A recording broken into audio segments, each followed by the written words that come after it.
Are we seeing No. this? Yes. Yeah, so he So drifts over. Yeah. it's so absurd. It's just so Dude, ridiculous. look at all the chins on this guy right Yeah, now, dude. Look at he's his. Yeah, this yeah. guy's a fucking piece of shit. Silly pride insists that's all. Andrew Rappin and Wild Bulls. Together they talk sports and dreams. Right behind the scenes. It seems. Philly versus NY. Who the call? Who's the greatest? Who will fall with this rivalry? Loud and clear. Join the chat. It's time to cheer. Sports and culture all in one. Catch the fire, feel the fun. Andrew, Sis, that Brad unite. Philly and Y in the spotlight. Dude, what are you doing? Can What do you mean? you What am I think doing? can you think of a more hater thing to do for a Philadelphia fan? Hates the Yankees, hates the Mets, and he wears a Dodgers jersey. And that he didn't just. And this is what I found out. It's not that you just what happened. Oh, let's put one on. You went out of your way to purchase a Dodgers jersey to troll Yankee fans and Met fans. I'm assuming this is like a double troll. No, this has nothing to do with the Mets.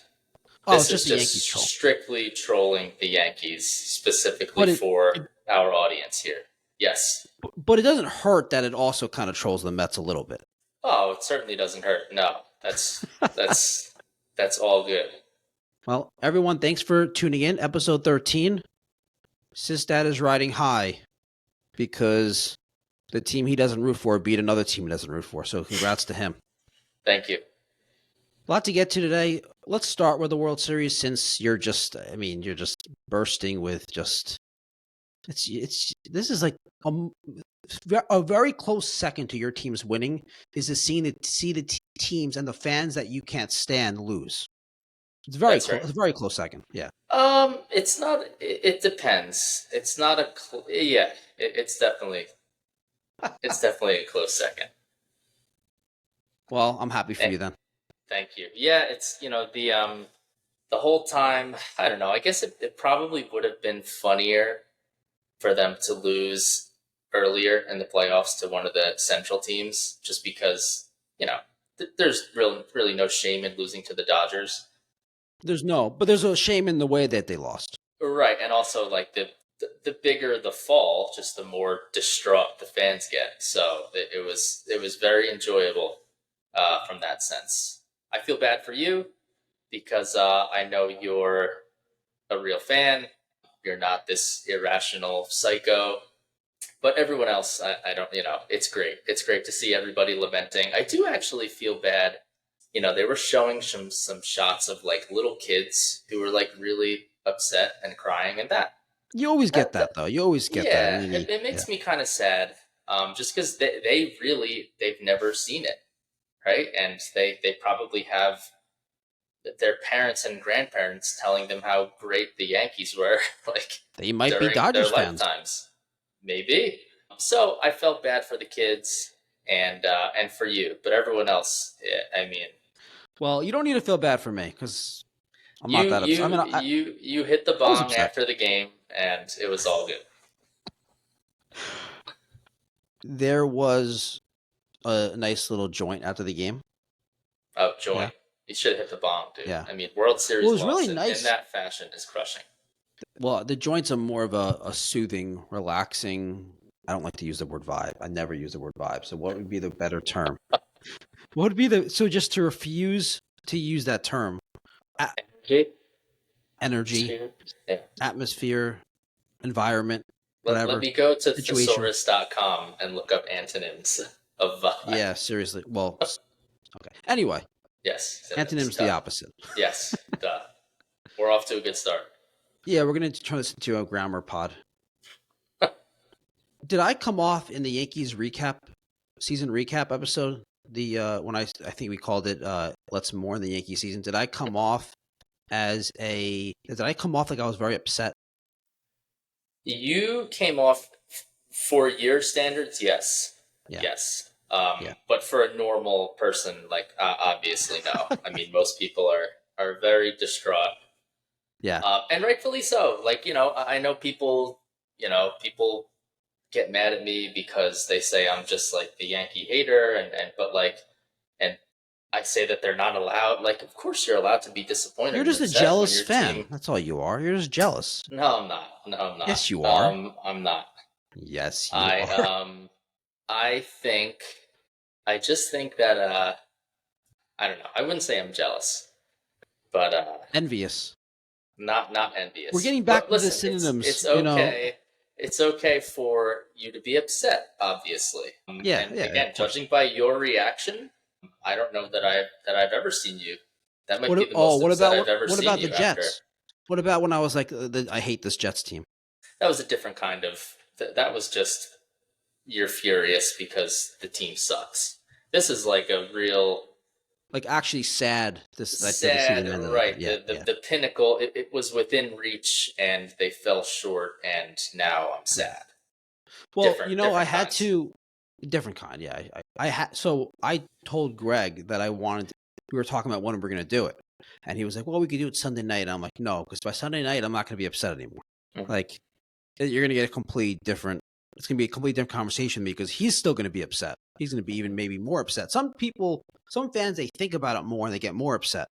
Mhm. But a couple days removed, I'm more thinking about the offseason now. So, by the way, the Yankees offseason preview app is out, so check it out. So, I was upset. It was, and I said this on the Yankee recap episode. I've been telling you this all season. I know you didn't want to hear it. The Yankees didn't seem like a great team this year at any point, and it wasn't because they didn't have talent. It wasn't because they didn't have star players. It's because they just are really bad at base running and defense. And when you're really bad at two of the four aspects of baseball, hitting, pitching, base running, fielding, when you're really bad at two of them, it's hard to get through the entire playoffs and win a World Series. So they got through the first two rounds, not because they weren't making the mistakes. They got past them because they frankly played teams that weren't good enough to beat them. They weren't good enough to take advantage of the mistakes. In fact, they were making mistakes of their own. The Dodgers, every time the Yankees made a mistake, in that fifth inning, right? In that fifth inning, you have the Judge drop fly ball, right? Then you have the Volpe to Jazz play. And then you have Garrett Cole not covering first, Rizzo just kind of doing nothing. And, okay, so on that play that Garrett Cole didn't cover first, they scored a run, right? It's 5-1. You're an out away from getting out of that inning up 5-1. The Royals, Guardians, other teams in baseball don't then send Freddie Freeman up. Like, you just got through Ohtani and Mookie, and now here comes Freddie Freeman. Oh, and then comes Teoscar Hernandez. The fact that they got through those first two rounds is more on those teams not being able to take advantage of the Yankees' miscues, whereas the Dodgers happen to have, their four best hitters coming up.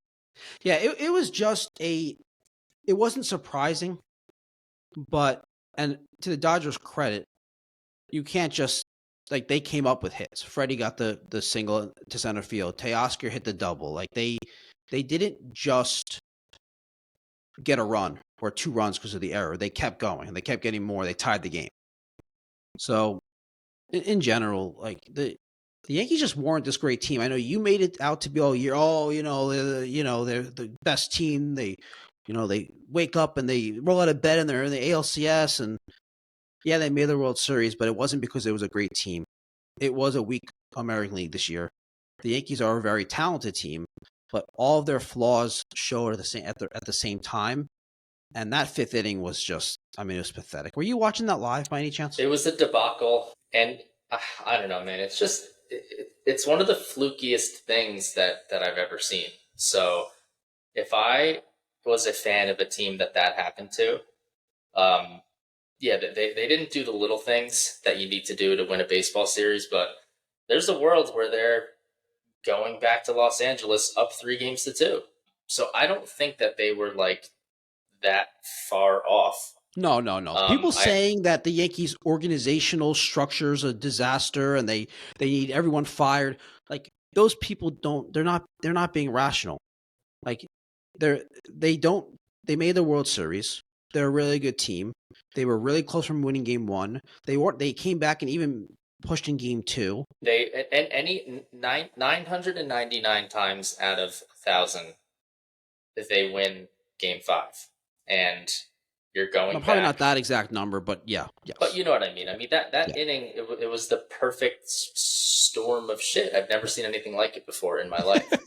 So if they go back, ridiculous. if both of those teams meet in the World Series again next year, like, I don't know, that's probably not going to happen again. So It's probably not going to happen again, but they're also probably not going to meet again, and the Dodgers are probably going to be a lot healthier sure, I'm just saying that, you can't. and better. I wouldn't hang my head and say we just got completely, the doors got blown off of us by the Dodgers. They were that much of a better team. I don't really see that. I think that the I agree. Yankees made a few mistakes that the Dodgers capitalized on, and that 5th inning was it was such an anomaly. I mean, I've been watching baseball for a long time, and I've never seen that. And to do it in the World Series is just like insane. It's like, what are the odds? And it was physical. It was mental lapses. Like it was the perfect storm of awfulness. How happy were you? Oh, Were you enjoying it? I was a pig in shit. Yeah. It was great. Especially, dude, I'm telling you, man, if they won that game, like, I think you guys talked about this, but like I would have been horrified because, I mean, Judge was essentially back. I talked about he that. hits Yep. the home run. He gets the friggin' the diving catch, not diving, but he gets the catch against the wall in left center, and it's like, By the way, not great of a play. Not that great of a play. Most good center fielders are there standing under it. It's not that good of a play. right, okay, well, it looked good. It looked good. It looked Great. That's not a knock on Judge. That's not a knock on Judge. That's a knock on the Yankees for having him as their center fielder. Right. He's not a center fielder. I know what you're saying, but still made a great play. And then that 5th inning, I mean, he just dropped it, and drops happen, I think you're right though. I mean, I've been saying that is that if you go back to game 4, he was turning it around. He had a really good game 4. His plate appearances are great. His game 5 plate appearances are great. Even after that, in the 8th inning, he had the double. He was about to go off. I really do believe that. But I think my line was, I think what I said was, yeah, he was about to go off. He had the chance to carry them. All that said, he ruined it, which, I mean, he did. If he doesn't drop that ball, that whole inning doesn't happen. It's not all on him, but it started with him. Yeah, totally. It was as bad a drop that you'll see, especially in the major leagues, in the World Series. So it just can't happen. The Volpe play, I don't know why. I mean, if I was a Yankees fan, I would be torching Volpe. People are saying, Jazz, because Jazz should have made that play. Once again, it's not on Jazz. It's not on Jazz. It's on the Yankees roster construction for not having a trained third baseman, a seasoned third baseman playing third base. That's a scoop that most third basemen make. That's not that hard. It wasn't a good throw. I agree. Like, it wasn't a good throw, but that's a scoop that's made 75% of the time. I think it was a hard scoop. I don't really care that the guy's not a third baseman. He's an infielder, so he knows how to scoop balls. No. He's not even. That's not even true. I think though, it was dude. a horrible throw, dude. It was a horrible throw. Hold on. He's not an infielder. He hasn't played the infield in 3 years. He's been an outfielder. Before that, he played shortstop and second base, where you don't scoop balls. So it's not the same. And I don't recall him having to scoop a ball at all playing third base with the Yankees after the trade deadline. I could be wrong. I think it was a horrible throw. It was what, 12 feet? 12 feet It was away? a bad throw. It was a bad throw. I wouldn't call it a horrible throw, but it was a bad throw. Make the throw. All right, so you blame Volpe for that. Okay. Yes. I blame both of them. Volpe for that. Yeah. And then, I blame Cole for the mental lapse. And I get what you're saying. He thought the inning was over. He exhaled. Did you hear my tennis reference? Yeah, I think it's a really good analogy. But I think, like, even as bad as the Judge thing and the Volpe things were, like, physical errors happen in sports. the mental things, like you just I agree. You can't The Rizzo, not, you the can't Rizzo, not cover yeah, the the Rizzo betting. Cole thing bothered me the most Yes, out of all. as it should have. But the Judge thing was in my more of a opinion. mental thing than a physical thing. The Judge error was more of a mental thing. It Yeah, wasn't like he took his eyes off the ball. for no real good reason. I mean, Right. like you don't need to worry about doubling someone off, doubling, at a 5-0. Yes. You don't need to worry about that. And Yep. even if you are ever in a situation where you're worried about that, you're always worried about catching the ball first. So it doesn't. It's like a receiver trying to make a play, and then drops it. Yep. Totally. So from your perspective, you enjoyed that inning. Did you enjoy the series overall? I guess so. I mean, I enjoyed the result. I think there was I mean, if you're not a Yankees fan, then yeah, games 1 and game 5 were like instant classics. But was it like just objectively? Was it when you're so emotionally attached to the game, to the event, to the result, kind of miss out on like the objective enjoyment of the game? Did you look at it as they were high quality games, high quality series, or was it kind of very choppy with all the changes, bullpen changes? What do you think as just a baseball fan? I think it was a good, entertaining series. I mean, it had all of the makings. If it went one more game, it would be talked about for a really long time. But the fact that it was 5 games kind of is going to hurt its legacy a little bit, I think. Yeah, definitely, for sure. But you had star power, up the ass. You had really good pitching performances. You had walk-off home runs. So it was really cool, really entertaining from that standpoint. You had some phenomenal plays defensively. And then, yeah, just a lot of drama back and forth. And then, yeah, that game 5 is going to be the sticking point. That's going to be the one that people remember, obviously, for the rest of time. So definitely from product, the Yankees' perspective. I think, good product. I think, again, if it would have went another game, it would have been, could have been an all-time great World Series. But we'll take it. We'll take it for now. So let's talk about the play that happened at Yankee Stadium that I know. Oh my God! You want to talk about? Oh my God! I can't okay. We're talking about the Mookie Betts play, everyone. If you don't know what we're referring to here. All right, so take me through your thoughts watching it live. My thoughts watching it live. So the ball is drifting. It looks like it's kind of in between. Maybe he can make a play on it. Maybe he can't. If he does, it'll be a nice play right at the wall.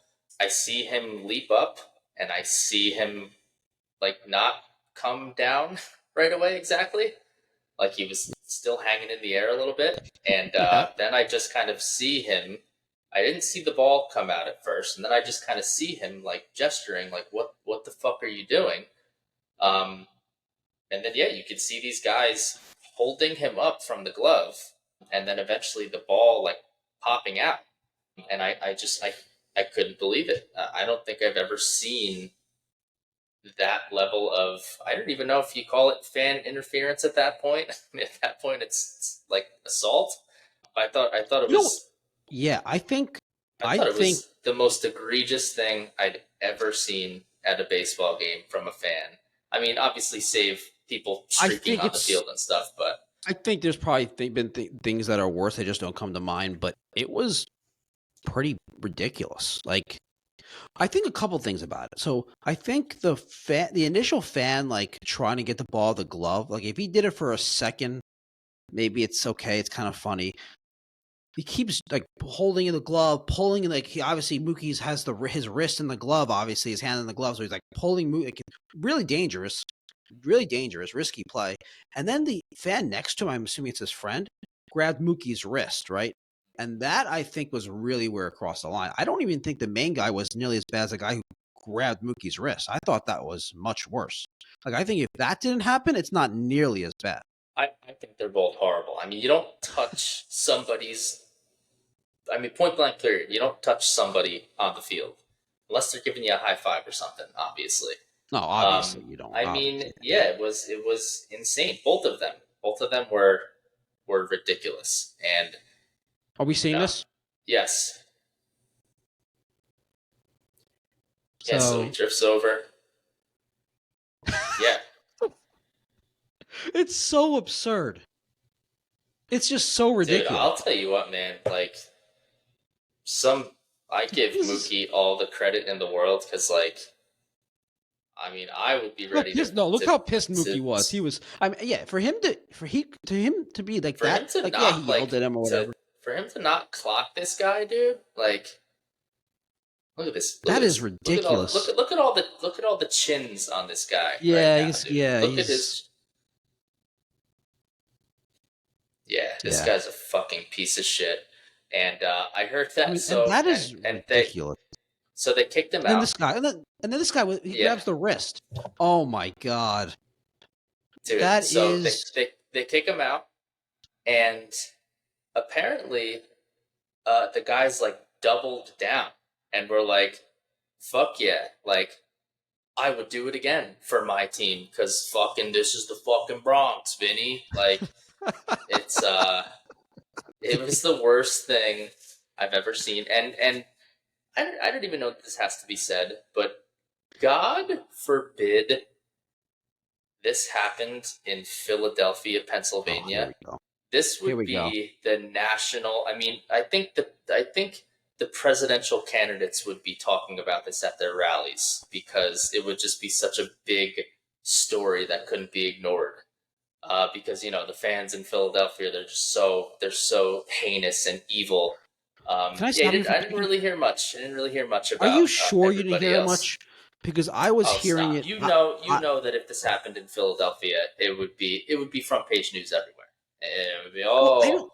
I think that it was a big deal nationally. I mean, I don't follow a lot of national stuff, but everyone that non-Yankee fan, like I talked to a bunch of Red Sox fans and stuff, and maybe that's just because they hate the Yankees, but they were talking about it a lot. I saw it on Twitter. I mean, I don't know. I think it was being talked about, and everybody thought it was being talked about, but disgrace. it wasn't outrage. It Did you wasn't see what outrage. Verdugo said? No. It was really weird. He was like, "Yeah, that's just, I don't know." First of all, he was asked about it. That's just the Bronx, man. That's just he chuckled. He's like, "Yeah, that's just kind of New Yorkers." Like, but he meant it in a good way, and it's that's like, no, that's not. That does not represent most Yankee fans. No, of course not, and of course not. But Verdugo was actually making it like in a positive way. Like, yeah, that's just Yankee fans. That's New Yorkers. Yeah, Oh, dude, this is the Bronx in October, man. I mean, we are going to rip the ball out of your glove physically. Absurd. It's Yeah. crazy. Unfucking believable. Yeah, it's crazy. Let's move on to. You want to move on to little Philadelphia Eagles? Sure. All right. So Eagles win 28-23. 6-2, man. Congrats. Thanks. Yeah, 6-2, feeling good. About it after we're going to talk about it a little bit, but I know we usually wrap up like the Eagles talk with who they're playing next. But I just saw the Stack's going to be out, and CD Lamb might be out, so you got the Cowboys. Yeah, catching them at a good time. They haven't been super impressive. Yeah, this game was it was another weird one. It was one where you look back and the coach made some more super questionable decisions. But overall, they mostly dominated the game. I don't know if you saw the fumble that they called for Saquon. I saw that. That looked like he should have been down on contact. I mean, it was one of the worst calls I can remember happening in a long time. And it's like, isn't that why you have replay? Is like to avoid shit like this? What was the official ruling? Was it that the contact didn't actually force him down, and he was? No. Like, so the official ruling, from what they say, which again it makes no sense, but the official ruling was he got tripped up by the defender, and on his way down, like as he was stumbling, he made contact with his offensive lineman. Apparently that, like, I don't know, helped him stay up for another second or so, like as he stumbled into the lineman, and then he fell. But obviously he got tripped by the defender's hand. I mean, the hand was on his foot for a half a second and tripped him. So just weird, wonky call. I take that out of it. I think that the refs really hosed them in that situation. And I think they left a ton of points on the board. They were 0 for 3 on 2-point conversions. And and they were 0 for 2 on fourth downs in field goal range. And then again, like we said, with same with the New Orleans Saints game, like now the guy wants to kick the 57-yard field goal. And guess what? I made a note of this to ask you about that fourth and what was it? The 4th and 4 when they went for the 57-yard field goal. I meant to ask you. I made a note about it because I knew when I saw it. I didn't watch it live. I saw it afterwards. I was like, oh God, he must have been so annoyed by that. Well, I mean, just be consistent. So the first time they did it, it's 4th and 3. They're up 10-0 at this point. It's 4th and 3 at like the 20-yard line. He goes for it. Doesn't get it. It's like, why not just take the points there? And I get you want to be aggressive, but it's like, I get you want to be aggressive. I believe being aggressive for the sake of being aggressive, I think is really dumb. I think it's foolish. But you're assuming that's what they're doing. You're assuming that they're being aggressive for the sake of it being aggressive. Why else would you? What are the other reasons why you would do that? Let me just clarify what you're asking. What are the other reasons why a team would go for it on fourth down, other than to be aggressive? On 4th and 3, hold on. Don't just say on fourth down. On 4th and 3, not 4th and inches from your 20-yard line in the first half when you're up 10-0. Okay, I'll give you an answer. 4th and 3 is a very high percentage conversion rate, and if you go look at the win probability chances of converting, even not converting there doesn't have nearly as negative an impact as converting has a positive impact. That's why you would do that.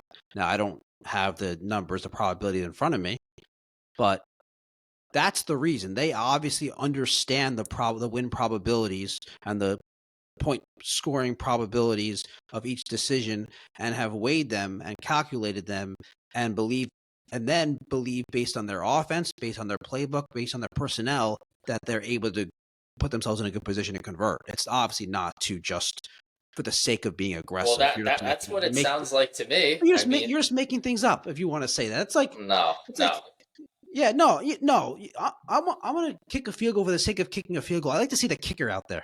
I'm going to kick a field goal for the sake of getting 3 points and adding to my lead. I'm not down by 10 points with 3 minutes to go. No, I understand why I understand why you want them to kick a field goal. I don't have an issue with you saying that and thinking that. I have an issue. My only problem is with you saying that they're only going for it just for the sake of being aggressive. No, but they're going not true. They're trying to win. They're trying to win. They're trying to be aggressive. And obviously scoring a touchdown there gives you a better chance of winning. I understand that. But it's stupid. I'm sorry, it's fucking stupid. Now, if you want to tell me that, like, you know, I see a lot of people saying, oh, well, they were aggressive in 2017, like all 2022, and they were aggressive. And it's like, yeah, in the right context. On the other side, you don't have Josh Allen on the other side where you need to keep putting up points. You have a struggling Jaguars team who hasn't done anything the entire game. They're down 2 of their top 3 receivers. Like, what do you mean? I could say because they're struggling. I'm not worried if we don't get it and they come back and they're not going to come back and score because they're not going to drive on the short. They're not going to take advantage of the short field, which is what happened, right? Not in that scenario, but later on in the game, yes, that is what happened. So then, so I thought that was just dumb. I just think it's like, why? Like, why are you playing? Wait, hold on a second. In that, what point of the game is this? This is the second quarter. Yeah, so they didn't take advantage of the short field and score. Right. Yeah, that's what I was saying. Not in this instance, I'm saying, but later on in the game. In the second half, yes, they did. Yes. So then the other thing, so they score another touchdown to go up 16-0. They go up 17-0.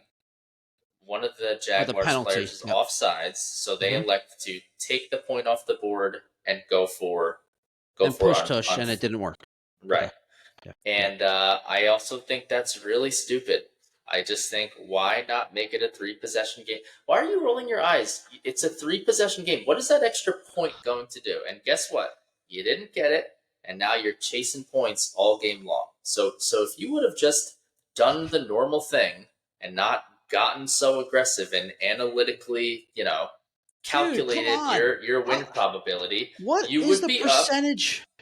No. What is the percentage? What has the percent? Now, maybe 5 this points. changes. You would have been up Hold on a 27 to second. 0. Okay. Hold on a second, though. Before we get onto what happened later in the game, everything that happens in the game, to assume that everything that happens after that, you're taking a leap to assume that if once at any point everything that happens after that is the same. If one thing's different, it's not. That's not necessarily true. It could be true, but anyway, for a second, 16-0. They get the extra point, 17-0. Penalty calls it back. They decide to go for the tush push, right? Why? Now, this may have changed because they failed on this twice in this game, this tush push. But going into this scenario, what are the percentages on the tush push? I don't know. I'm assuming it's over 90%. It's probably around 90%. Okay. Now the past 2 weeks, the tush push, probably the past like 3 or 4 weeks, the tush push it hasn't been the same tush push as it's been the past 3 years. Okay, so maybe this needs a reassessment then. That may be true. But what is it? You're basically fourth in inches, right? In that scenario? You're fourth and one. Fourth and one. Okay. I don't know the problem. I understand what you're saying. What is the extra take the extra point? Why? Because this extra point's not 100% either. You're talking about something that I don't know. But you already had it. They actually. Because you're saying you declined that. Oh, I see. You're saying you declined that. Yeah. Okay. Yes. So it's 100% there compared to a 2-point conversion. It's a 3-possession game. If they would have got the 2-point conversion, it would be a 3-possession game still. It just doesn't. That, in my opinion, it would be just a better being aggressive for the sake of being aggressive. It's stupid. No, but and it almost cost you the game. Dude, I understand what you're saying, and it's fine that you're against it. But at least let's be accurate in what we're saying. Equating a 17-0 lead and 18-0 lead, and just saying they're both 3-possession games. Yes, that's accurate. But is it really telling a true story? Or is it more difficult to come back down 18-0 than it is 17-0? I don't know. I mean, come on, know. 2 touchdowns and an extra point and a field goal. That's 17 points, right? How do you want to get to 18 points? You want to get a touchdown, 3 touchdowns? You want to do 2 touchdowns, 2 extra points? 2 touchdowns and a 2-point conversion. The point is, it's more difficult to come back from down 18 points than 17 points. Sure. Okay, so if you're looking at it from that perspective now, at least factor that in, is what I'm saying. Like, it's 17-0 and 18-0 are not equal. You have a better chance of winning when you're up 18-0. They're not equal. Okay. All right. You didn't like the move. You should have. I thought it was dumb. It was dumb. Right. And now it almost cost them the game. It almost cost them the game. I wouldn't say that's. If you want, I would say that maybe you may want to look at it and say, I think they're being too. I think they're thinking too much. They're like outsmarting themselves here. Like, just take the point, take the simple extra point, and just move on. I think maybe it's more of that than just being aggressive for the sake of being aggressive. But you want to continue that little whatever. I disagree. I just think that they want to be aggressive because they believe in their guys, and that's what they're just going to keep telling us. Because they're football players. It's just dumb. It's just dumb, dude. And I get it. Listen, right. I'm all for being aggressive when the situation calls for it. Like, I don't think there's ever a good reason to go for 2 when you're up 16-0 in the first half of a game. All that said, I do agree. Jaguars on the other side. Like, I was surprised when I saw that. I would have probably taken an extra point too. Yeah. So now you're chasing points the whole game. I just don't think it's that crazy of an idea. Like, you should be like, oh my God, it's such a horrible decision. Like, you would have done something different. Okay. That doesn't make the decision horrible. Like, I agree with you. I would have taken the extra point there, but like, it's not that outlandish. I don't think the risk is worth the reward. And I guess that's fine. I guess they think that's otherwise. Fine. So it's not that outlandish that they did that, though. So that's all I'm saying. It's not like an outlandish. I think it's ridiculous. Specifically, this coaching staff, given all of the stuff we've talked about all year, it's just like, do the simple, normal thing. Like, it's like, don't overthink it, man. Like, you got a really talented squad. Okay. Go get it. Beat this team up. And get the win and go home. Now, they almost blew it. They made some really nice plays. I'd be remiss if I didn't just mention I mean, Devontae. two all-time plays that I can remember in my life of watching the Eagles. But yeah, Devontae's one of them, I'm assuming. yes, yeah. I mean, Awesome just catch. all-time catch for a Philadelphia Eagle. Awesome catch. I agree. Yeah, I mean, that guy, he's a beast. Especially that was a huge point in the game. So AJ that Brown was when already out, right? AJ Brown was already out. The Jaguars had all the momentum. They were mounting their comeback, and I think it was a 3rd and 6. So if they don't get it, it's like either they're going to kick the field goal, like Jacksonville would have been within 1 score. And yeah, he put it on a dot, and Devontae made an insane catch. And then Can I ask you something? Sure. I've been meaning to ask you this. So obviously the Eagles were up 22-0, right? Mm-hmm. And then they were chasing points. That's why they went for 2 instead of 27-0. Yes. Okay. Still up 22-0, whatever. You couldn't have been that worried at that time. Anyway. No, you know me. I'm always worried. No, you were worried for you, but you weren't actually worried. I know you weren't. So you said the same thing with the Atlanta game, but okay, go ahead. So okay. Anyway, yeah, the Atlanta game. Anyway, I think I didn't tell you that you weren't worried. I told you that game was over or something. My fault. So I'll never forget you. Go ahead. So the Jaguars. I'm going to make my point here eventually. So the Jaguars, they got that right. They got the front. They finally got a touchdown drive. Then they get the 2-point conversion. It's 22-8. Then that Saquon ridiculous fumble. That's not a fumble. Should have been down. I agree with you. Seems like a really strange call. And they return it for a touchdown, and then they get the 2-point conversion. It's 22-16. Then the Eagles didn't do anything in their possession, right? And then the Jaguars had the ball, and it was 4th and 13. And I'm watching this play, and I'm thinking about, and I see the play develop, and I think about how you're always talking about the soft coverage, this bend don't break defensive philosophy, and how they just let this dude like on 4th and 13 just go untouched, no contact, 15 yards, turn around, and then like there's a 15, 16-yard catch on 4th and 13. And I was watching it, I was thinking about you saying that, and I was thinking about how annoyed you must be watching this. Also knowing that you were probably watching it delayed, so you probably weren't actually watching it at that time. But am I on point? Like you were really annoyed at that 4th and 13? Of course, yeah. The game was slipping away, and they had it in the bag, and this soft coverage. It's just I just wish that they would do something a little bit different in that situation. Exactly, especially you can't just like give up the first down. You can't just give up the first down. Do something. It worked out. Just get more physical with the guy.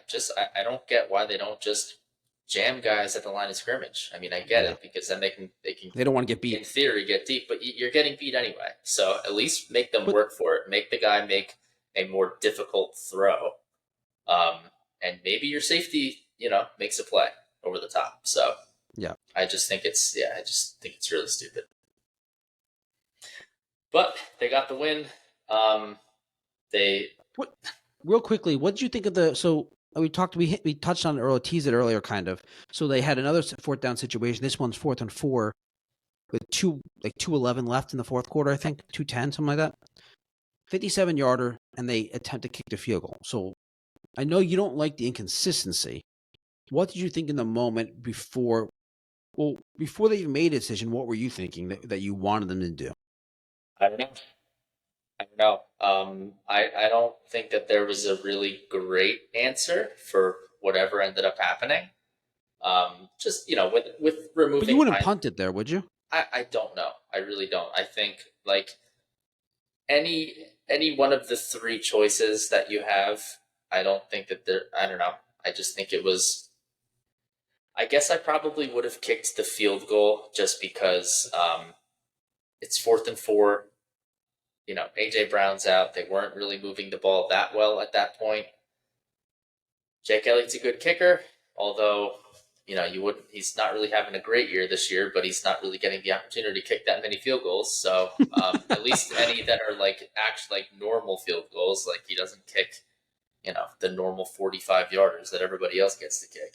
I guess in a world of imperfect options, I guess I would have gone with the kicked field goal, but It's a tough situation. it's a tough call. And I would understand the logic of any of them. If you went for it, maybe you get Devontae on a slant or something, or maybe you dial up some sort of, I don't know, angle route or something for Saquon. Yeah. And the punt again, pin him back, make him go the length of the field. That's probably the one that I would have least wanted to see, I guess. But yeah, no perfect option from that part of the field. Yeah, it's really hard to pin a team back when you're on a punt that close. Yeah. You take some false start penalties and then do it, or delay game. Mm-hmm. But yeah, there's not a very good option there. I think the field goal is the right choice. Yep. So all right, well, and then they get the interception in the end zone. Yes. Yeah, that was you're crazy. Probably you were worried did you think the Jaguars were going to win? Was I worried? Of course I thought they were going to win. No, I mean, like, obviously you worried, but like, did you expect the Jaguars to score on that? Yes. Drive? Yes. You did. Okay. 100%. Obviously you were worried, but I mean, like your negativity taking over. Yes. So the one thing, although I think the defense has been pretty good, they've definitely gotten better as the year's gone on, although, they haven't really had two part of opponents, but the one thing that they have really struggled with is like a no huddle, quick, 2-minute drive. Like they just can't. That's when the Jaguars started moving the ball. When they were down 22-0, they went no huddle and they were just walking down the field. And the same thing happened with the last drive where, the Kobe Dean made a really nice play, but other than that, they marched right down the field. It's what happened with the Falcons game. When the Falcons got the ball back with a minute left to go, they walked right down the field. It's this quick hurry up offense seems to really give them fits. So yeah, curious to see how they do moving forward against that. But yeah, I totally thought they were going to lose. The Kobe Dean had made a really, really nice play. And this linebacker group is playing really well, man. The Eagles usually don't get a lot of production from their linebacker position. That's by design. They go, as an organization, they go very heavy on defensive line and secondary. Rush, they haven't really had a very good linebacker since like the 90s. So these two guys are playing really well. Kobe Dean and Zach Bond, they were all over the field yesterday. Both had an interception. And yeah, he sealed the game, but it was very stressful. And I did not think that they were going to win. I was having PTSD from the Falcons game, week 2. The Falcons game, yeah. Yep. All right. The only other thing I want to say is that Saquon run was also insane.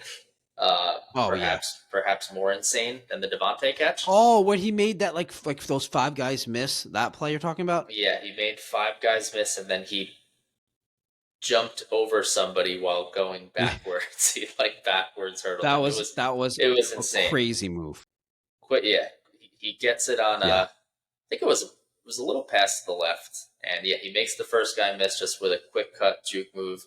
And then he spins around the other guy, and as he's falling backwards, jumps over the guy, Dude, and incredible. then he got smashed. I thought he was hurt, but he got like collided into at both ends. So that was insane. I actually just saw they're selling T-shirts with that image on it. Of Saquon, yeah. So that wasn't. I mean, that was just ridiculous. But I'm not surprised. I mean, I've seen Saquon do shit like that plenty of times. He's a freak athlete for sure. Yeah. So yeah, Cowboys next in Dallas. No Dak, probably no CD. It's a football game. You obviously can lose, but that's a game you got to feel pretty confident about. Definitely feel like the Eagles should definitely win that game. Yeah, the only thing that I'm semi nervous about. So their backup left tackle, Fred Johnson, he's an NFL journeyman. Hasn't really had a starting job he hasn't really been able to keep a starting job for a while, and he's had some good moments, but he's been very inconsistent. I think that if you watch the game yesterday, he was lined up against Josh Allen, the defensive end for the Jaguars, who's pretty damn good. Very good. And he was really having a hard time with him. So hopefully they get a good game out of him next week. Is Parsons still out? I don't know. I think he's been out. I think he's still out. I could be wrong. Yeah. So that would be my big concern is how he lines up against Dallas's pass rush, and then just the AJ Brown thing. I mean, you see what this offense becomes with no AJ Brown in the game. So they need AJ Brown. They need AJ knee Brown. Injury, right? What? Any update on the knee injury? Did you say? I've seen conflicting reports. Most of them seem generally positive. Some of them are using wording like he's not expected to miss a significant amount of time. So they also said that about his hamstring injury that he missed like 3 or 4 weeks for. So that's not great. But we'll see. I mean, it doesn't seem like it's going to be, like a season ender or anything like that, but he could miss a few weeks. So hopefully he's okay. Yeah. I mean, even if he misses one game, it hurts. So yeah, even if he misses, I mean, you should still be able to beat Dallas when they're in this position, in this kind of shape, like injury wise. But the week after that is the game of the year for them so far. So not to look ahead, but if you want AJ Brown healthy, then maybe you sit him this week and then play him against Washington the next week. Yeah, that's a Thursday night game. Mm-hmm. So, okay. Let's move on to the Giants. So, the Giants lose again. Congrats, dude. Yeah, this is one of the rare instances where I was rooting for them. But it's okay. It's okay that they let me down. When I questioned, you said there's almost no scenario where you root against the Giants. It'd have to be like week 16, week 17. Yeah. I'm pretty sure that's what you told me, like a few episodes. Yeah, I was okay that they lost. I mean, it wasn't an end all. You weren't heartbroken by it, but you would have preferred. Because you're getting worried that Washington's for real and that they're going to win the division, which they are for real, I think. Yeah, I don't know about that. I mean, I really don't. They've had a very, very easy schedule so far, which is what happens. When you finish in 4th place, you play a 4th place schedule. So they're beating who's in front of them, which is all they could do at this point. But I think it's been an easy schedule. They had that crazy, weird Hail Mary game against the Bears last week. Yeah. So we'll see. Yeah, you're right. No, they've had some fluky stuff. Even both their Giants wins were really close. Their first one was really fluky. I'm with you. But I think they're for real in the sense that like when you're at this point in the season and you're in first place, you're a serious division contender, obviously. Oh, absolutely. Yeah. I'm not saying that the Eagles are definitely going to win that game by any stretch. But we'll see. I'd like to see them play some tougher competition. The unfortunate thing is that they really don't. Their schedule doesn't really get any tougher from here on out. So, that's the benefit of playing a 4th place schedule. For sure. So we're not going to talk that much for the podcast perspective. We're not going to keep talking about the Giants every week because they don't deserve it to be talked about.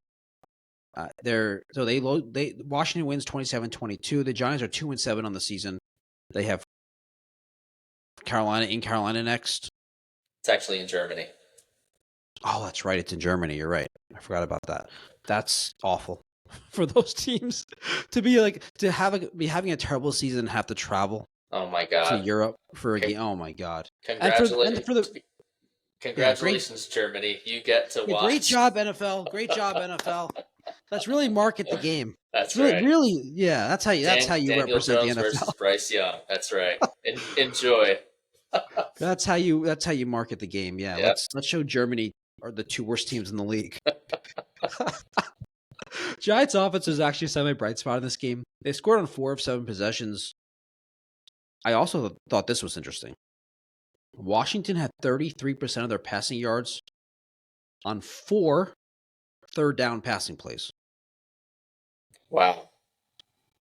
Yeah. Washington punted twice. There was only 15 possessions combined in this game. There's a lot of just long drives. When you said 4 for 7, it doesn't sound like a lot. Washington only had 8 possessions. Commanders basically were just really good on third down and fourth downs. They converted 2 fourth downs. They converted a bunch of third down conversions. It was 21-7 on halftime. I know the Giants made it close. The Giants are horrible. I mean, they're really horrible. They make the Jets seem good. You got to love this. Listen, Dude, you got to love this. We're They also, suck. I suck. do love it. I do love it. But I'm also, no, I love it. I mean, it's great. Were you going to say you're used to it now? Like they've been so bad for so long? No, I was going to say, so what worries me, it's great when like last year, again, coming off the year before, but like last year, if you recall, they were awful. They were probably worse than they are this year. But, they had Tyrod Taylor and Tommy DeVito. They ended up winning a few games and convincing themselves. Yeah, they had a folk hero in Tommy DeVito, at least. Right. But no, even based on that, they're thinking, hey, we're a couple pieces away. That they think that they're still a move or two away from contending. No, they're an entire roster away. Right, but they don't think that, so we can't let them know that. It's a receiver and maybe a couple players on defense. Dexter Lawrence is incredible, and maybe a couple other players. Whatever. They're like 90% of the roster away. My fear is that they're going to realize that, and like. Oh, you mean the fan base? No. Ownership is going to start to realize that they suck. So they can't. I want them to be bad, but I don't want them to be that bad because I want this regime to just keep doubling down on all of the horrible decisions they've made. Well, Daniel Jones is going to be gone. They're not going to double down on him anymore, so he's going to be gone. But rebuilding with a new quarterback is not. It's not a high percentage chance that it hits. Like the odds are against you. That's enough for the Giants. Let's not talk about them. Okay. The Jets played on Thursday night. They won. The J-Men, yeah. What did I call them the other day? The J Boys. Did I call them the J Boys? No, they won, so they're back to being the J-Men. Yeah. The New York Football J-Men. Yeah. Okay. I'm not excited about this win. They showed a lot of the things that they've shown all season long. Stupid penalties. The rookie Malachi Corley, you saw that play where he had his first career touchdown, but he decided to drop the ball before crossing the goal line. Always love when that happens. They took a penalty where they touched this long snapper on a field goal, and like it ended up working out because Fairbairn missed like a closer field goal later in the drive. But I've never seen a defense commit a penalty touching the long snapper. Wow. Oh my God. Yeah, the coaching change really fixed the disciplinary issues. That's right. Aaron Rodgers was awful in the first half. I mean, I don't even know.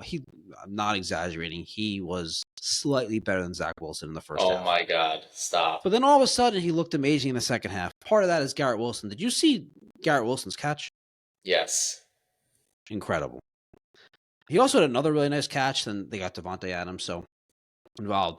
But they used their 3 stars. Garrett Wilson, 9 catches on 10 targets, 90 yards, 2 touchdowns. Devontae Adams, 7 catches on 11 targets. Not great ratio, not great percentage there, but 7 for 91, 1 touchdown. And Brees, 15 carries for 74 yards. So they used their 3-star players, gave them the ball. I'm not excited. I mean, would you be excited?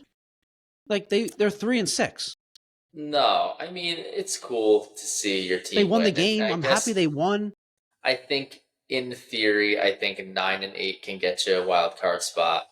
So, yeah, I mean, you should be excited that they're still alive in the wild card. Here's what I'll say. Beat the Cardinals next week, then beat the Colts, and I'll be hopeful at 5-6. Then they beat the Seahawks, and then I'll be excited. All Win the next 2 games, I'm hopeful. Win the next 3 games, I'm back in, very excited. Okay. I just can't get excited about this team, dude. Like, I had so much excitement going into the season, and then I can't. They won a game. Congrats, guys. Yeah. It was a nice win, but again, like I saw so many of the things that they do wrong. You know that feeling when you watch your team win, but it's like, yeah, but all the things that you're concerned about showed. I know all too well how you're feeling right now. The Philadelphia 76ers you're pointing to? Mm-hmm. Oh, all right. You want to talk about the Sixers? That's some good timing. Let's get right into it. Sure, if you want. There's not Yeah. much to talk about because Paul George is finally making his debut tonight on the West Coast against the Rockets. Wait, no, not against the Rockets. Against Against the the Phoenix Suns. Suns. The Knicks are playing the Rockets tonight. I got mixed up. 1 Yeah, and 4. 1-4. Losses to the Bucks, who are 1 We're and 1 and 5 The Toronto Raptors, without RJ Barrett and IQ. right? And they had another. What was their other really bad loss? Oh gosh, I'm blanking on it right now. It was You're someone else blanking who 'cause was you're just so also horrible. This is like a 5-game start to the season that you like don't even want to entertain because it's not the team. It's not the real team. I mean, it was the Detroit Pistons. So I didn't even know they lost to the Pistons. Dude, the Knicks played the Pistons. The Knicks played the Pistons the other night, and like I wasn't even watching the game the first quarter. I looked at the score, and they're up by like 30 points in like the first quarter. Yep, That's what you should do to those teams. Awesome, dude. Yeah, I know. Oh God. Now, I mean, it's unwatchable, and I've been watching, but it's they're just not. They're so bad. They can't do anything because it's not the team. If this was their team, I know, but I want you to look. They'd be worse than the Pistons. Well, I just want you to look like you belong on the same court. That's all. I don't expect. But they don't right now. Beat the Raptors. Yeah, you got to beat the Raptors, and you got to beat the Pistons. I agree with that. So if you're 2-2, honestly, if they would have lost to, so the one game that they did win was at Indiana in overtime. Maxey went nuts. So like lose that game, and I'm cool. Be 2-3, like be 2-3, whatever. But just beat the Raptors and beat the Pistons, please. So Maxey, so feel better. You'd feel better if they lost to the Pacers but beat the Pistons. Yes, absolutely. Really interesting. Come on, you can't lose to the Pistons. We all love Maxey. Everybody in Philadelphia loves him. Everybody around the league loves him. He's just such a lovable kid. I feel happy that, like, hopefully, my kids are into basketball. He's like the kind of guy that you want to buy your kid a jersey for, because he's that awesome. But like, man, I hope he got Joel Embiid a very nice gift when he got his contract this past offseason, because he's just he's not a number one player. He's not it's different. It's not even that he can't be. It's just that when you're not, he can't be. He can't. I wouldn't limit him, but at this point, he hasn't shown that he can be.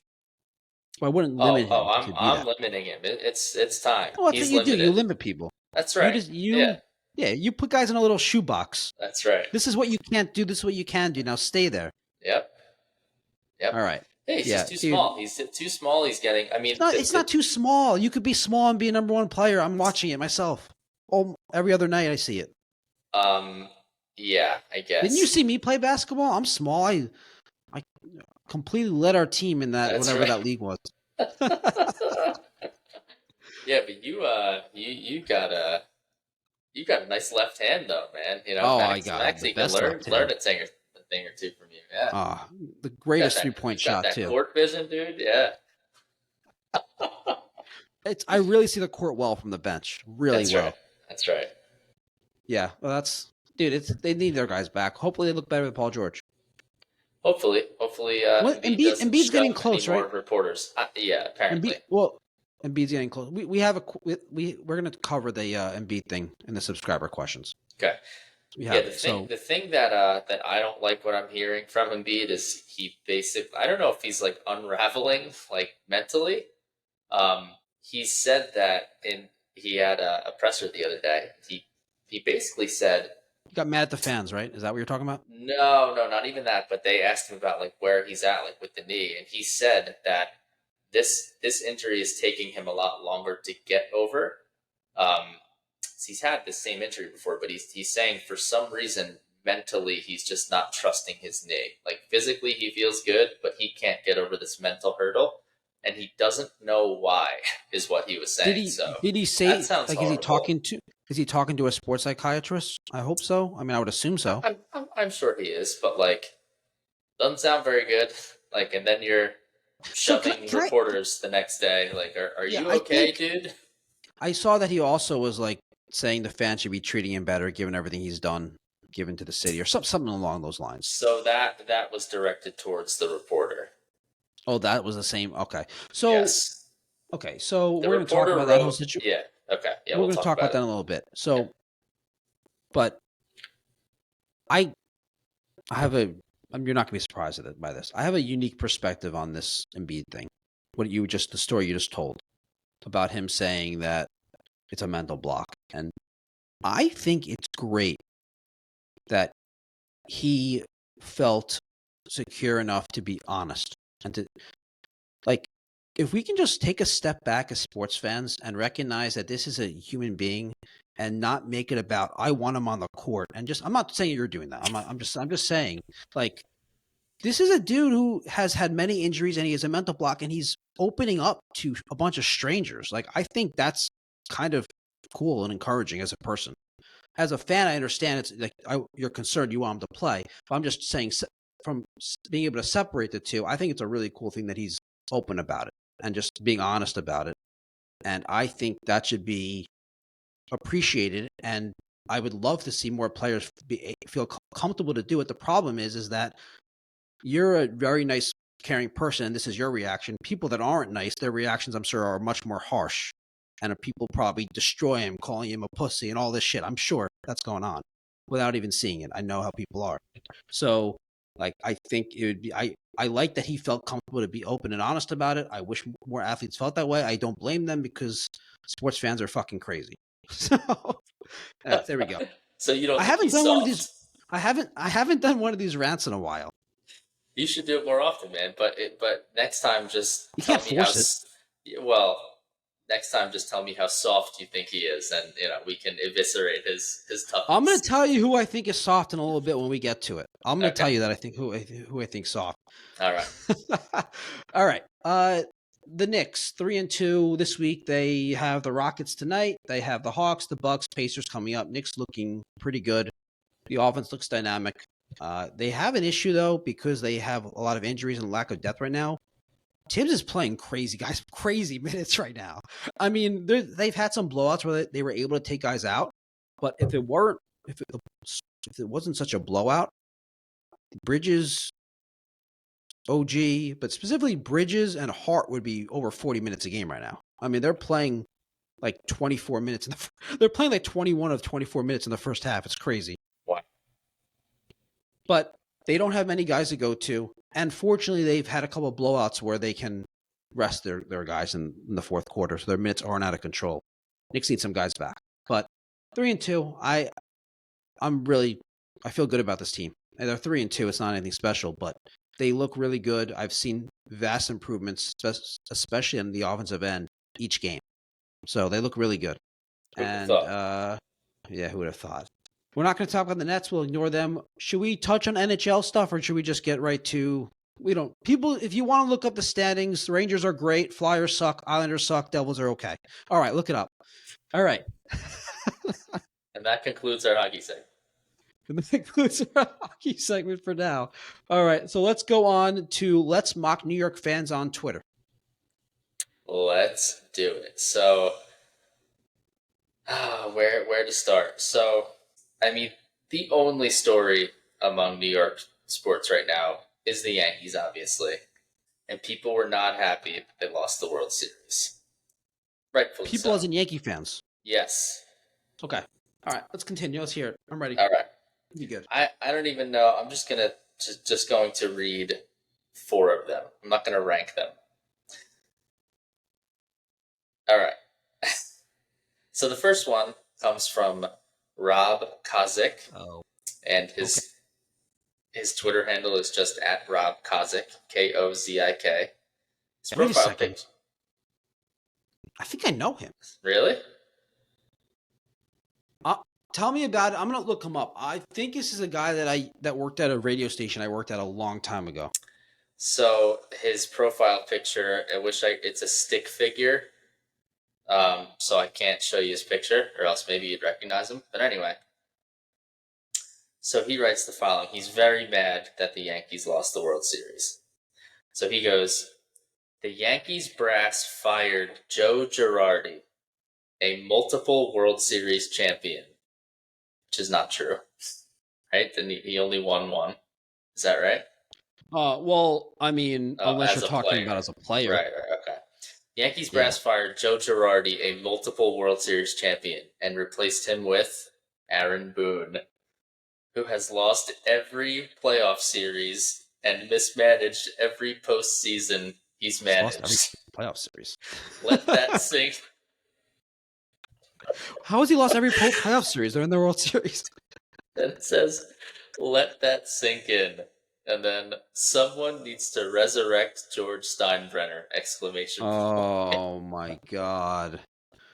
Oh, dude, I was surprised that Greg was so anti like that, bringing up George Steinbrenner.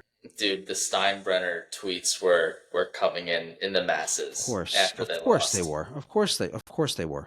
He Yeah. won the World Series every year as the owner. That's right. So, oh my God, you Oh, should have God. heard.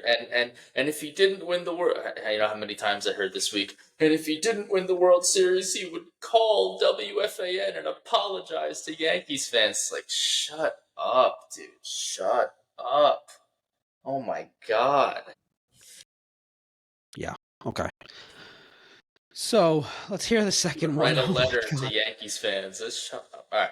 So next one. I'm so sorry, guys. I know you put your whole lives into this team. I know. Okay, go. Let's hear the second tweet. All right, next one. So this one comes.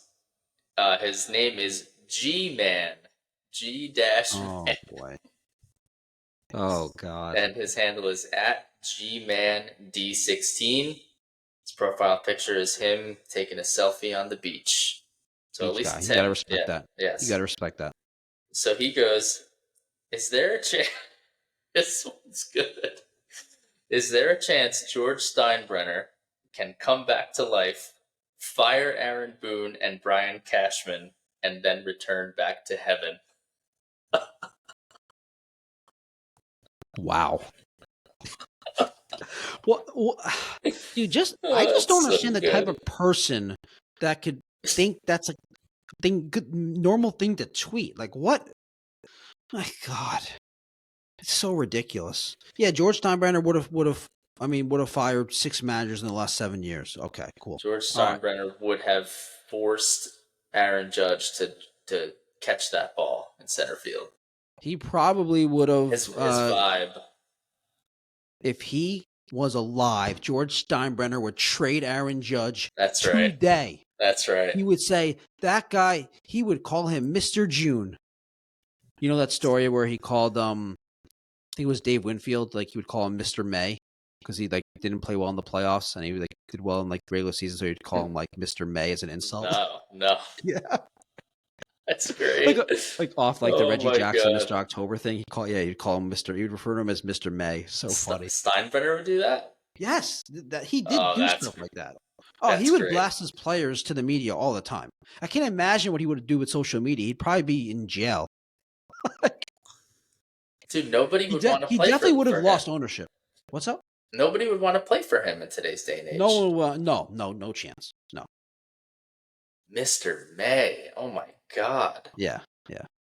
Jesus. All right. Imagine an owner saying that about a player now. Oh my God. Yeah. And he would just be tweeting it. Yeah. That would be great. What a shame. All right. Yeah, it's too bad they didn't have Twitter back then. Social media.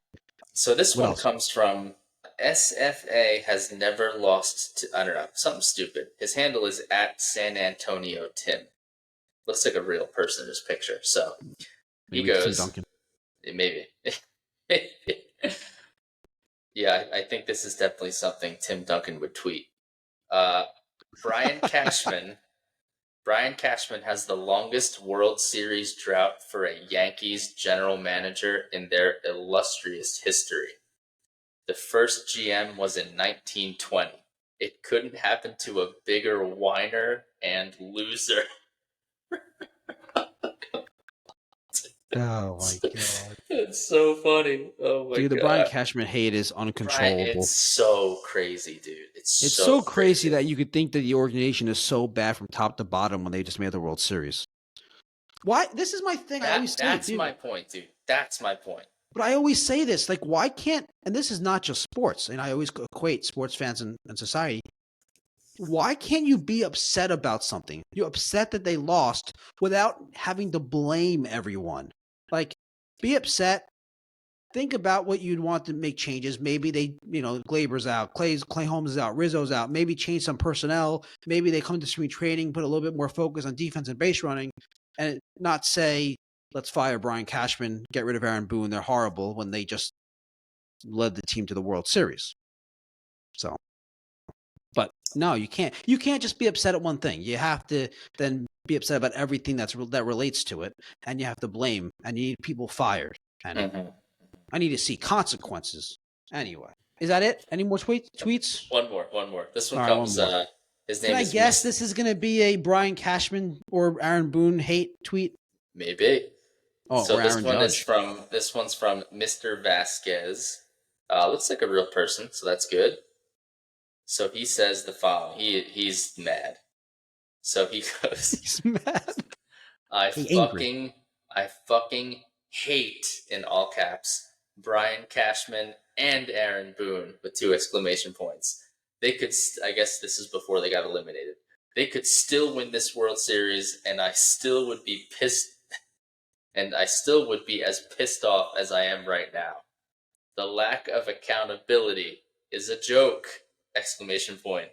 Joe Girardi got fired because he tried to hold Gary Sanchez accountable. The Yankees suck. You did a really good job of narrating that.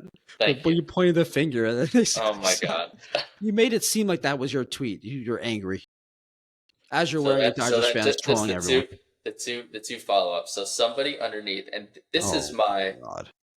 This is all I want. The precipice of my argument for Yankees fans is this. So somebody commented underneath saying, try being a Blue Jays fan and having those 2 clowns running the show. Point blank period. Try being a Blue Jays fan. Like, end of argument. Stop whining and bitching. But so this guy, the original tweeter, says this underneath. I'm sorry, but I don't care. I don't watch other teams play. I don't root against you, but I have no energy for opponents. I truly don't care. So you're just below him. Yeah, get out of here with your Blue Jays, all right? If it ain't the pinstripes, it doesn't matter. I'm not watching you. So instead of enjoying the humor out of that, I'm thinking, what 2 people is this guy talking about the Blue Jays? Because I know their GM's Ross Atkins. I don't know who the other guy is talking about. I'm just trying to think about this. I have no idea. I don't know. Manager, maybe president of John baseball Schneider. operations or something. Yeah. I don't know. Anyway. Okay. That's I'm sure we could do a whole episode on upset Yankee fans on Twitter. Yes. Yeah. It was a gold mine. That's right. Fire everyone. How dare they? Unbelievable. Did you hear what Greg said about Cashman? Try being a Pittsburgh Pirates fan. Yeah. Well, did you hear what? Try that on for size. Did you hear what Greg said about Cashman? I don't think so. No. I don't think there's any evidence that this is his. No. This is Greg. Don't I'm paraphrasing what Greg DeSalvo said in our Yankees recap episode. Oh no. I don't see, or I can't find any evidence that suggests that Brian Cashman's an elite general manager. So then I said, well, what about all the playoff success and getting to the playoffs every year? Trades and free agent signings. And that's not evidence that he's good. That's evidence of their payroll. So then I pointed out all the teams that have high payroll that don't make the playoffs, like the Angels and the Cubs and the Mets and all these teams. The Red Sox, right? Yeah. All these teams that have not had nearly the same success year to year as Brian Cashman's Yankees have. And he just kind of discounted it. So. Oh God, that's a good argument. Subscriber questions. You ready? I'm ready. We have two. We already alluded to one of them, but at Harry Ryan. Ryan. Whose catch was better, the Garrett Wilson or the Devonta Smith? Devontae Smith, sorry. So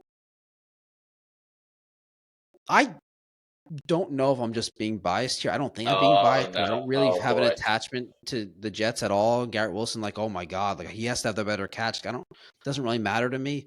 I think the Garrett Wilson catch was better.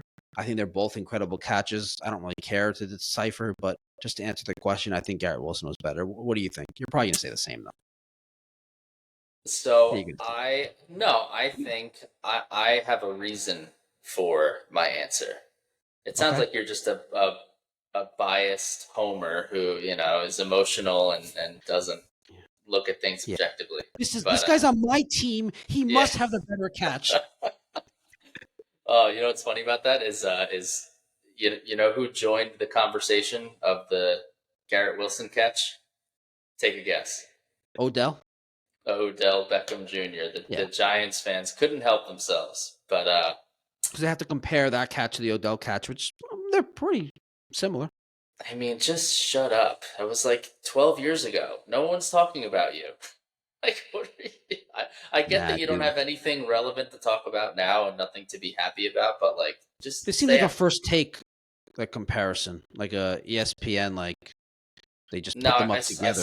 I saw a lot of people on Twitter doing it, but anyway, I think Devontae Smith's catch was better, for two reasons. One, I think as far as the one-handedness of each catch, that's what makes the catches both really difficult. It looks to me, now I didn't study this with a fine-tooth comb, but like I watched them both a good amount of times. It looks like the toe tapping for Garrett Wilson's catch was not as difficult as the toe tapping for Devontae's catch. So the way I'm looking at it is, if this was a two-handed catch, which one would be better? Because I think the one-handedness kind of is a wash. So now I'm focused on the feet, I guess. Okay. You think it's a wash? I don't think it's a wash, but okay. All right. Yeah.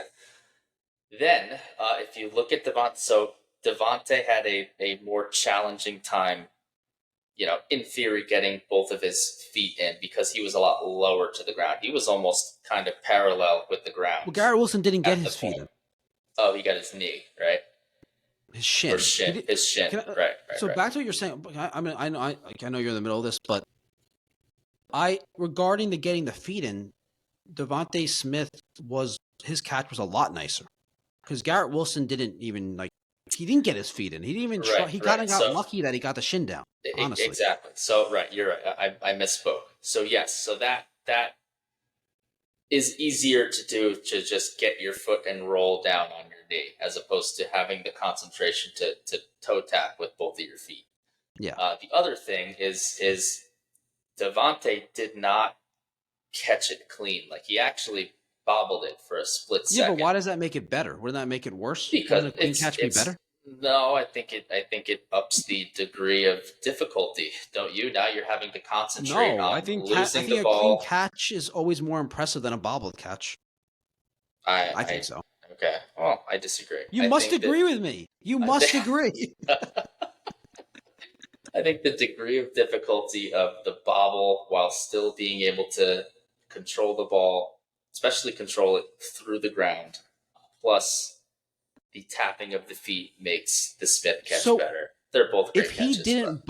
If he didn't bobble it, it wouldn't have been as good of a catch. So if someone catches it cleanly, you're giving him credit for not catching it cleanly, which seems like kind of counterintuitive. Like, the whole point is to catch it cleanly. So you're giving him credit. The whole point was to catch it cleanly, then a 10-yard curl would be, that hits the receiver in the chest that he catches with two hands would be. Well, because the level of difficulty is not. Yeah, but the level of difficulty is not comparable then. The level of difficulty in both these catches are very comparable. Well, okay, so I think the level of difficulty on the Smith catch is higher. That's all. Okay. You're wrong. You're wrong. You're All right. Well, anyway, they're both amazing catches. The Jet fan thinks the Jet catch was better, and the Eagles fan thinks the Eagles catch was better. Is that a coincidence? And the Giants fan thinks that Odell's catch was better than both of them. And the Giants fan just 12 years can't ago. see a great catch without thinking about OBJ. That's right. Yeah. In a game that they lost, by the way. No, they never mentioned that, but they lost that game. Yeah, you don't care about that. It was a great catch. Who cares if he lost? Do you think OBJ cares? No, I don't. I'm sure he cared at the time. I don't think Lee looks back at it and cares. All right. Ready for the second and last subscriber question. At Dubs for Life. That's at Dubs, Dubs for Life. That's his name. For life. For life. Loving the pod, guys. What do you guys think of the Jason Kelce video where he throws a fan's phone? Okay. The reason why earlier we were talking about Embid and I wanted to save it for now, even though this wasn't asked, I think this is a good time to bring up both. So we're going to answer the question about Jason Kelce, and we're going to talk about the other Philadelphia athlete mishap or event or scandal. What was the best term for it? It's not a scandal. No, it's a mishap, incident, whatever. Incident. Okay. So let's start with Jason Kelce. I don't really think it's a big deal. Like, I know he issued an apology live on the Monday night pregame broadcast tonight, and I just don't really care. Like, so who knows what the fan was saying to him? I'm sure they were saying some crazy shit to him. Probably kept saying it. Probably kept badgering him. He grabbed the phone and threw it. You know what? Stop badgering people. Stop thinking that you can say whatever you want to someone just because he's a celebrity or he's famous. So he lost his phone. Who cares? I really don't think it's that big of a deal. I don't know. What do you think? I don't care about it at all. I think don't get in someone's face and like talk badly about. Don't start shit and act like Don't start shit and act like. Oh my! And then everybody has to act like oh my! But the celebrity, the famous, the former athlete, he's a ESPN employee. He needs to rise above it. You know, like, it's easier to say that than to actually do it. Like, yeah, ideally he would just let it go, and I'd imagine he probably was letting it go for a while until he just got to the point where he just got really pissed off. Yeah, I mean, here's a better idea. Don't go up in people's faces and shout at them, like, no matter who they are. Seriously. Yeah. I think it's just dumb. I think people will forget about it in a couple of days. I think the Embid one is a little bit more important, a little more before we get into the Embid one. Before we get into the Embid one, I did want to just share this video. Oh, sure.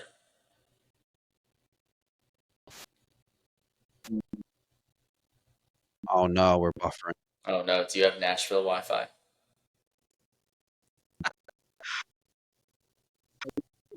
Looks like he's turning around and then, all right. You can't really tell in this video. That was a bad job by me. Bad job. Bad job. So, I don't think it's a big deal. Yeah. People are making a big deal, by the way? I don't think so.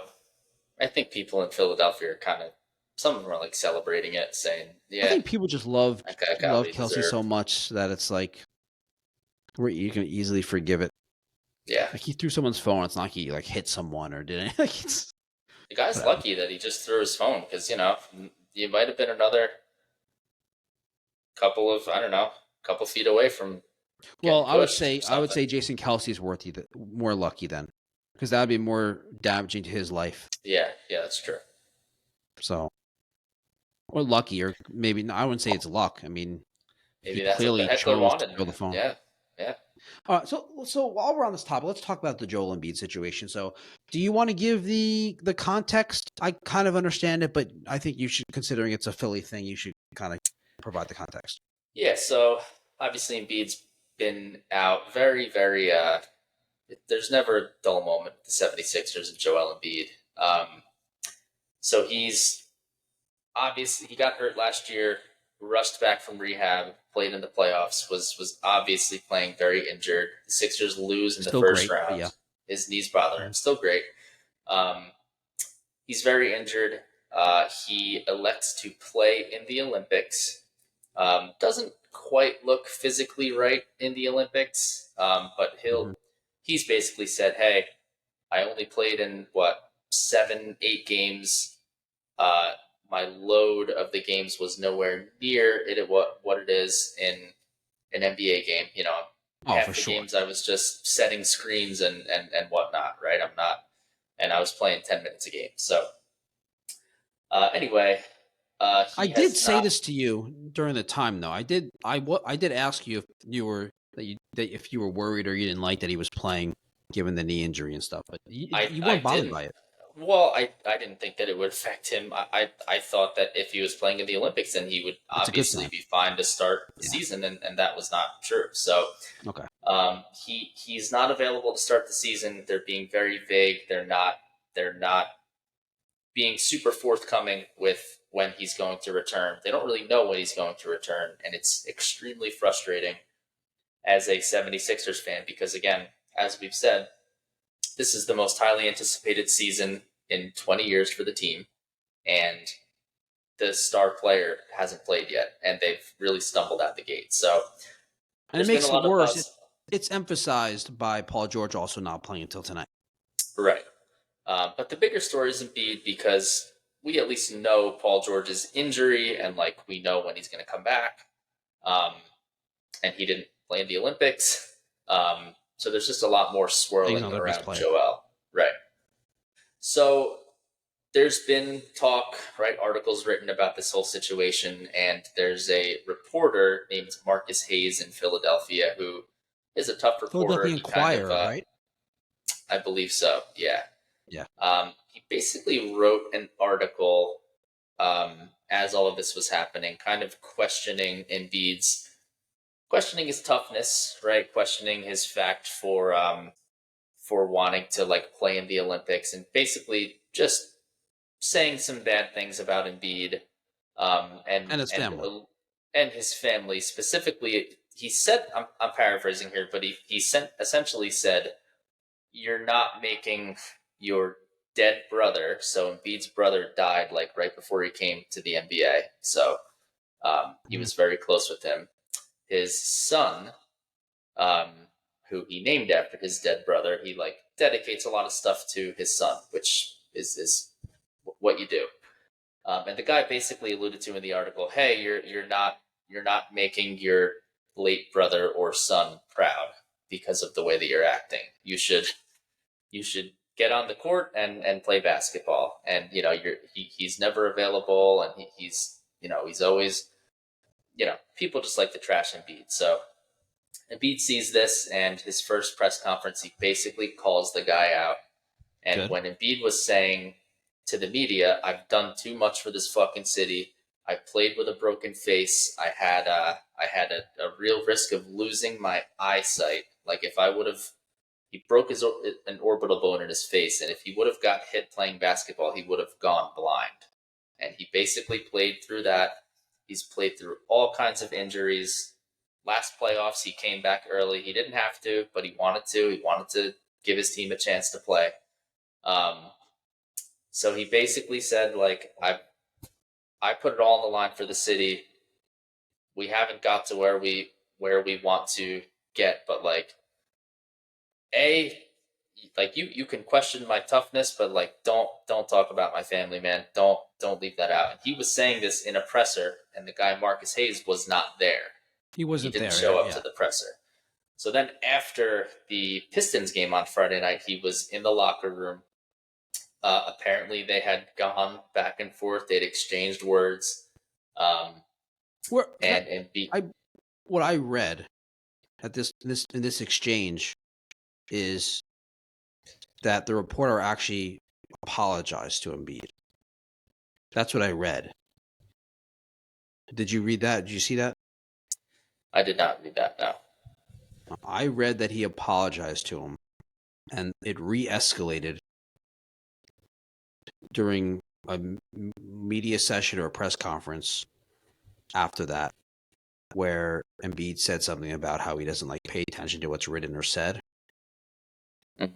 And then that reporter said, yes, he does, or made some sort of comment like, yeah, he does. Like, obviously he does. And that's when Joel shoved him. Yes. Yeah. Yeah. Which, I mean, is totally true. Like, obviously you do if you're getting this upset over something that he said. Yeah, but when someone says that, like, no one really means that literally. Like, I mean, who means that literally? Everyone listens to some extent. There's different levels of listening, and yeah. So Embiid shoved, and we know there's no video out of him shoving him, right? Right. No, there's nothing. And like initially reports about that he punched him, and apparently that's been largely like that's been like no, it's just not true. And of course, people are going to make whatever they want to make up. So, yeah, what are your thoughts overall? I just think it's a bad situation. I think this season has just started off so badly. Just the injuries, the 1-4 start. Now this is just like, this is bad, man. It's not fun to be a fan of the 76ers right now. And I'm really worried about just where Embiid's head is at right now. I think I said before, but it's almost like, is he like completely unraveling? I mean, he's saying that he can't play because mentally he doesn't trust his knee. It doesn't feel right mentally. He's not sure when that's going to happen. And now he's shoving reporters. He's cursing at press conferences. Like, but he's I not don't know. Shoving reporters. He shoved one reporter with a lot of context. Right. So I don't know. And he's just going out there every night shoving reporters. That's right. Yeah. Yeah, it's just not good. Like, It's not. The morale is very low. We still don't know when he's going to come back. But what about this reporter though? Nothing. No. Like, just going to continue to go about his day. Go. Show up. Have his credentials. Show up. Write whatever he wants to write about. Thinking that like. I think the reporter has certainly lost some credibility. You should have people. You're at a tabloid. How much credibility should you have in the first place? But yeah, I guess. But now, I mean, it's going to. I'm sure players aren't going to want to talk to him and things of that nature. So they shouldn't. They shouldn't give him anything. They shouldn't. No, and they won't. And he's now got the reputation of being this type of way. And he's going to have to live with that. But I mean, yeah. Don't write things about people's dead family members and their kids. There's that's you don't like, that's just so far past the line. Embiid should be upset about it. I don't know what could have. I mean, it just seems like they're both wrong. Like, but I don't know what could have been done. I mean, could the Sixers PR team just recognize the situation and been like, just ask this reporter just to like let it cool off, like stay out of for a week? Like, is that right to do? I don't know if that's even the right thing to do. Like, I don't know. It's very like, I guess he has the right to write whatever he wants to a degree. I think this crosses the line, but I don't think it's like a legal line. Like, I don't know. No, it's definitely not a legal line. I mean, it's freedom of press, right? So yeah, it's just shitty situation. Yeah, it's just an unethical usage of press. Mm-hmm. Yeah, that's crazy. It's just this is just the environment. Like, why? I'm sure, like, he's, and like, I don't. It doesn't like it doesn't. There's so much to write about when you're covering a team. Why is the focus on the? I mean, I guess I get it though. Like, you focus on the star player who's not playing. Yeah, it's a he's trashing the star player. That will always get clicks, views, whatever the case is in a big city. Yeah, it's a little soft of him. That's right. No, I really don't like that. I mean, I don't like that Embiid pushed him. I don't like that whole situation. I'm not saying Embiid didn't do anything wrong, but that whole situation, writing about that is soft, I guess. I don't know, like it's not real content, but this is what you get in most tabloids and most media outlets. You get like fluff content. You don't get real content about X's and O's, about there's so many things to write about. I mean, you get op-eds. Yeah. Well, for people that really that love basketball, love sports, and like to read high quality intellectual writing, we're not doing ads or anything on this pod, but at least not yet. But I encourage you to get an Athletic sub because it's significantly better. Do you have an Athletic sub? You should. You should. It's so much better than everything else that's out there, at least on print media or online. Does online reading count as print media? I think it does. Yeah, probably. Yeah. All right. Well, anything else? Any other thoughts? I don't think so, man. All right. Well, Good everyone, talk. thanks for tuning in. Thanks for watching. Thanks for listening. Give us a like. Please subscribe. We appreciate it. We'll see you next time. Philly pride insists that's all. Andrew Rappin and Wild Bulls. Together they talk sports and dreams. Right behind the scenes.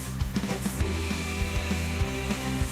Fingers and wide. Hit the call. Who's the greatest? Who will fall with this rivalry? Now we're clear. Join the chat. It's time to cheer. Sports and culture all in one. Catch the fire, feel the fun. Andrew, sis, that Brad unite. Philly and Y in the spotlight.